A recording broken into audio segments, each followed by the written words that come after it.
This is just a brief explanation on how the number E evolved, and then a question involving some money at the end. E is the number, which I think you're probably familiar with. E is approximately 2.718288182. It's an irrational number, just like pi. It goes on forever. And it comes about, of course, you're probably familiar with Euler from geometry, who came up with this number. And it's basically if you take 1 plus 1 divided by n and raise it to the n, it's going to approach e as n increases. So if you want to push pause right now and grab your calculator, it's kind of a cool thing to play around with. So for example, if you put 10 in for n, you would get something close to e, but definitely not exactly what you see here. And then change 10 to like 100. It's going to get closer to e. Change 100 to 1,000. It's going to get closer to e, etc., etc. As n gets bigger and bigger and bigger, that value approaches e. So what you're going to be doing, and you may have already watched a few videos on this, is graphing some exponential functions with a base of e, and it's called a natural base. And I think you're already familiar with this, but if a is greater than 0, and that's your initial value, and r is also greater than greater than 0, then the function is exponential growth. On the flip side, if your a is greater than 0 and r is less than 0, so your exponent up there is negative, then it's going to be a decay function. And I just want you to think about this. If e is 2.7 blah blah blah, if I replace that, and let's say I'm going to do exponential growth, then I know that r has to be a positive number. So let's just say I raise that to the 2x. Provided x, of course, is a positive number, then 2.7 will only grow and grow because you're going to be squaring it, and etc., etc. If r is less than 0, so I'll just change this to a -2, then think about what happens when you raise something to a negative exponent. You get the reciprocal of that number.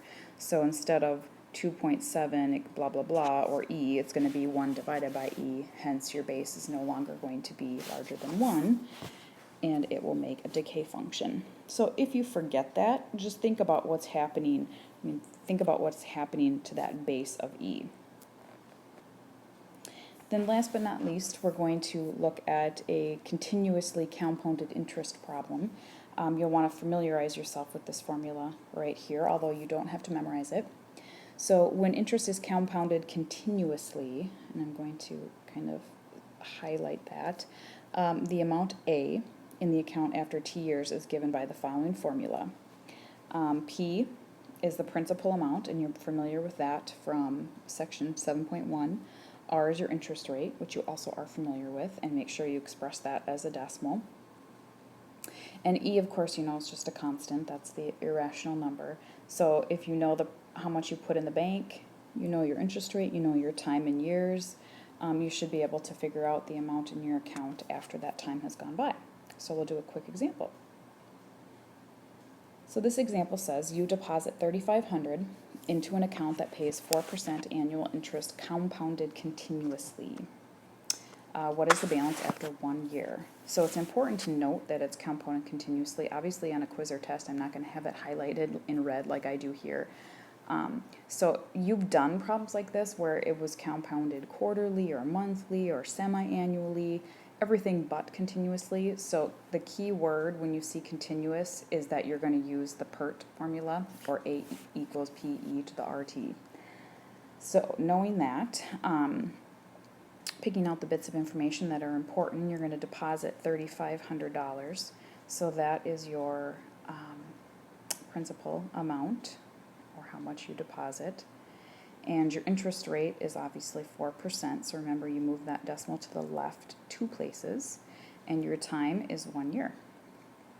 So plugging all of that in to the equation, so I put 3,500 in for P, my interest rate is 0.04, times 1. And if you dump that into your calculator, and again, I would pause the video and grab your calculator and make sure that you can do this, because that would be a good question to ask about in class if you're not getting the right answer.